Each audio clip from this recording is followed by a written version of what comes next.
مفتی صاحب پیسے اکٹھے کرنے کی کوئی ترتیب بتائیں، میں کافی سالوں سے کوشش کر رہا ہوں مگر پیسہ نہیں آ رہا، مالدار نہیں ہو رہا۔ آپ پہلے سیونگ کرتے ہیں، 1 سال کا مال بیک اپ کرنا کیسا ہے؟ پیسہ کمانے کے طریقے ان لوگوں سے پوچھو جو پیسہ کما رہے ہیں، سمجھتے ہو؟ ہم تو نہیں کما رہے، سیدھی سی بات ہے۔ جو تھوڑا بہت تجربوں کے بعد ایک یعنی کمانے کا مطلب کوشش نہیں کر رہے کمانے کی، ہمیں تو بغیر کوشش کے ہی مل رہا ہے، کیونکہ اب تجربے پہلے میں کر چکا ہوں، انویسٹمنٹ کے ڈبو چکا ہوں، پھر مجھے تعلقات کی بیس پہ ایسے ایماندار تاجر مل گئے کہ ان کے ساتھ جب انویسٹمنٹ کی ہے تو وہ ایمانداری کی بیس پہ انہوں نے مجھے نفع دینا شروع کیا۔ تو یہ ہر ایک کو یہ فیسلٹی ملتی نہیں ہے، سمجھتے ہو کہ نہیں سمجھتے؟ تو ایماندار لوگوں کا ملنا بڑا مشکل ہے۔ اب جب انسان کے تعلقات بہت بڑھتے ہیں تو پھر ایماندار لوگ اس کو لاکھوں میں 2-4 مل جاتے ہیں۔ اب آپ کو تو لاکھوں ملیں گے نہیں تو 2-4 کہاں سے ملیں گے اس میں؟ تو یہ جو ہے نا پیسہ کمانے کا، ان لوگوں سے پوچھو جو پیسہ کمانے کے طریقے جانتے ہیں۔ میری تو زندگی پیسے کو لات مارنے میں گزری ہے، نہیں کمانے میں گزری ہے۔ لوگ یہ سن کے حیران ہوتے ہیں مولوی صاحب باتیں کیسی کر رہے ہیں، اور یہ کوئی خوشی کی بات نہیں ہے کہ لات مارنے میں گزری، بیوقوفی کی ہے میں نے، لیکن کی ہے یہ کاروبار میں نے کیا تو جان کر اس کو ٹھپ کرنے کی کوشش کی۔ یعنی میرے پاس کسٹمر جب آتا تھا نا، 2007-8 کی بات کر رہا ہوں، میرا شہد کا بزنس تھا، گھر میں شہد کا اسٹاک پڑا ہوا ہوتا تھا، یہاں بندہ آ کے کہتا تھا جی 1 کلو آپ بیری کا شہد، یہ کیش اماؤنٹ دے رہا ہوں آپ لے آئیں جا کے۔ میں کہتا اوپر کون جائے یار، سیڑھیاں چڑھ کے جانا پڑے گا، لے کر آنا پڑے گا۔ تو میں کہتا تھا ایسا کریں آپ کل آ جائیں، کائنڈلی آپ کب آ جائیں؟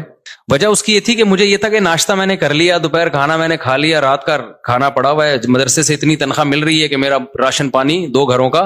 ہو جاتا ہے، مہینے کے بعد کچھ نہیں بچتا تو تنخواہ آ جاتی ہے۔ تو اور اگر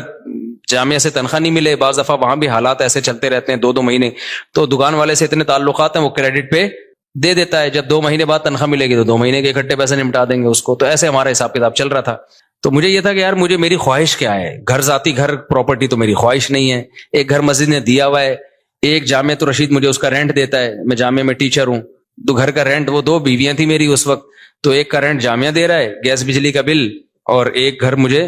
مسجد میں امامت ہے، تنخواہ تھوڑی ہے لیکن مجھے یہ سہولت ہے، انہوں نے گھر دیا ہوا ہے، اور مجھے کیا ضرورت ہے پیسہ، میری جو اپنی کھوپڑی تھی وہ یہ تھی۔ تو گھر میں آٹا، دال، گوشت، انڈا جو ضرورت ہوتی ہے، ہر روزانہ گوشت نہیں بنتا تھا، ہفتے میں 1 آدھ دفعہ گوشت بن جاتا ہے، بہت ہفتے میں۔ کیٹو ٹوپی ڈرامہ چھوڑ دو، کیٹو ڈائٹ یہ غریبوں کے کام نہیں ہے۔ غریب آدمی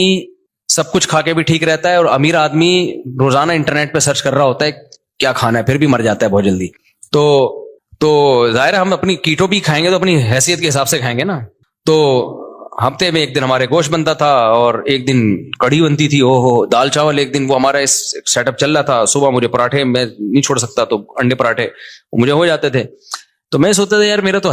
گزارا ہو رہا ہے، بچوں کی اسکول کی ہم نے ٹینشن لی نہیں، ہم نے کہا پیسے ہوں گے تو اسکول پڑھا دیں گے، نہیں تو بھائی ہوم اسکولنگ، گھر میں رہو بس پڑھو، جتنا اماں کو آتا ہے وہ پڑھا دے گی، جتنا ہمیں آتا ہے ہم پڑھا دیں گے۔ تو اب اس کے بعد مجھے جو میں دل کی، میرے جو دوست احباب ہیں نا، ان سے آپ یہ پوچھ سکتے ہیں، آپ سمجھیں مجھے شو مار رہے ہیں، شو نہیں مار رہا، میں اپنی برائی کر رہا ہوں، یہ برائی سے لے کر رہا ہوں، یہ ٹھیک نہیں ہے، آپ ایسا نہ کریں، یہ ہمارا اپنا مزاج ہمیشہ سے ایسا ہی رہا ہے۔ تو اب یہ کہ یار کیونکہ اب پڑ ہی نہیں رہی سر پہ نا، کوئی ضرورت ہی نہیں آ رہی، جب پڑتی ہے تو پھر آدمی کمانے کے سوچتا ہے، پڑ ہی نہیں رہی سر کے اوپر۔ میری ضرورت تھی پراٹھا، مجھے یاد ہے جب میں نے دوسری شادی کا ارادہ کیا، اچھا پراٹھا بھی گھر کا نہیں، مجھے ہوٹل ہی کا پراٹھا چاہیے، گھر کا نہیں، گھر میں وہ مزہ نہیں آتا پراٹھے میں، جتنا بھی اچھا بنا وہ۔ کبھی میرے ساتھ بیٹھ کے پراٹھا کھاؤ تو تمہیں پتا ہے، ایک دن لاہور سے ایک بندے آئے، انہوں نے کہا یہ پراٹھے بیان میں بہت کرتے ہو، میں اس کو لے گیا ہوٹل میں نے ناشتہ کرا، کہہ رہا یار واقعی ایسا پراٹھا آج تک میں نے نہیں کھایا۔ تو وہ بڑے پیٹ کے لیے بہت نقصان دہ ہوتے ہیں، لیکن یہ ذہن میں رکھیے گا، وہ سفید آٹے کے پراٹھے ہوتے ہیں، مزہ بہت ہے یار۔ تو اب کیا تھا کہ میں نے کہا میری بنیادی ضرورت، بنیادی بھی نہیں ہے، عیاشی ہے پراٹھا، بنیادی ضرورت تو ناشتہ ہے ہی نہیں، 2 ٹائم کی روٹی ہے، ناشتہ تو آپ کی گریوی ہے۔ تو میں یہ سوچتا تھا کہ یار میرے پاس تو گھر بنانے کے پیسے نہیں ہیں، اللہ نے 2 گھر مجھے فری پھوکٹ کے دیے ہوئے، ایک کا کرایہ وہ ادارہ دے رہا ہے جہاں میں ٹیچر ہوں، اور ایک مجھے مسجد میں امامت کی وجہ سے امام ہونے کی حیثیت سے ملا ہوا ہے۔ ابے میں تو کروڑ ارب پتی آدمی ہوں، لوگوں کے پاس 1 گھر نہیں ہے، میرے پاس 2 گھر، اللہ کی قسم دل میں یہ کیفیت، یہ اوپر سے نہیں کہہ رہا۔ اور لوگ روتے ہوئے آ رہے ہوتے تھے میں ذاتی گھر نہیں بنا سکا اور میرے پاس یہ نہیں ہے، میں کہتا اس کو دیکھو پاگل آدمی، مجھے اس پہ ترس اس پہ نہیں آتا تھا ذاتی گھر نہیں ہے، مجھے اس پہ آتا تھا یہ بیوی بیچارے کی یہ کی ہے، میں عیاشی کر رہا ہوں، میری بیویاں کتنی ہیں، 2 ہیں۔ تو رینٹ کے گھر تھے ہمارے، رشتے بھی ہم بیچتے تھے، تو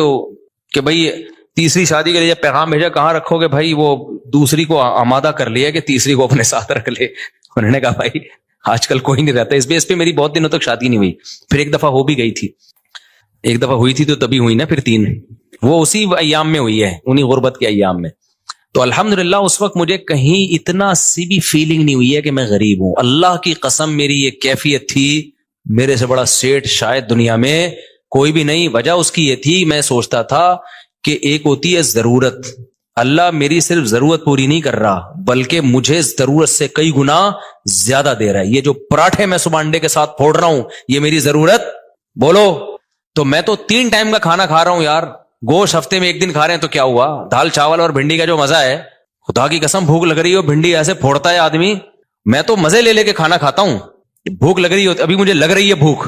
باقی مجھے سخت بھوک میں نے دوپہر کھانا نہیں کھایا اس لیے بھوک لگ رہی ہے, صبح کا ناشتہ